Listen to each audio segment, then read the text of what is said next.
નમસ્કાર, આપ જોઈ રહ્યા છો નેશન પ્લસ ન્યૂઝ. હું છું આપની સાથે હેતલ ભગત.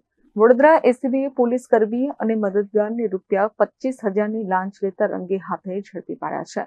લાંચ લેતા પોલીસ કર્મી અને મદદગાર બંને સુરતથી જબ્બે થયા છે. સુરતમાં વડોદરા એસીબીએ સફળ ટ્રેપ હાથ ધરી છે, જેમાં લાંચ લેતા પોલીસ કર્મી અને મદદગાર બંને જબ્બે થયા છે.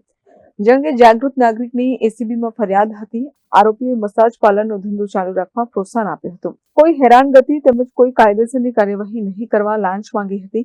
પોલીસ કર્મી અને મદદગારને રૂપિયા 25,000ની લાંચ લેતા વડોદરા એસીબીએ રંગે હાથ ઝડપી પાડ્યા છે. વડોદરા એસીબીએ પોદાર આર્કેડ કોમ્પ્લેક્સ પાસે સ્ટેશન ગરનાળા પાસે વરાછા સુરત શહેર ખાતે ટ્રેપ કરી હતી, જેમાં લોકરક્ષક ધીરુભાઈ નકાભાઈ ઠાકરિયાને AHTU ક્રાઇમ બ્રાન્ચ સુરતનાને ઝડપી પાડ્યા છે. મદદગાર રોનકભાઈ મણીલાલ ત્રિવેદી હોવાનું પણ સામે આવ્યું છે, જેમાં વડોદરા એસીબીની કાર્યવાહીથી લાંચા તત્વોમાં ફફડાટ ફેલાયો છે.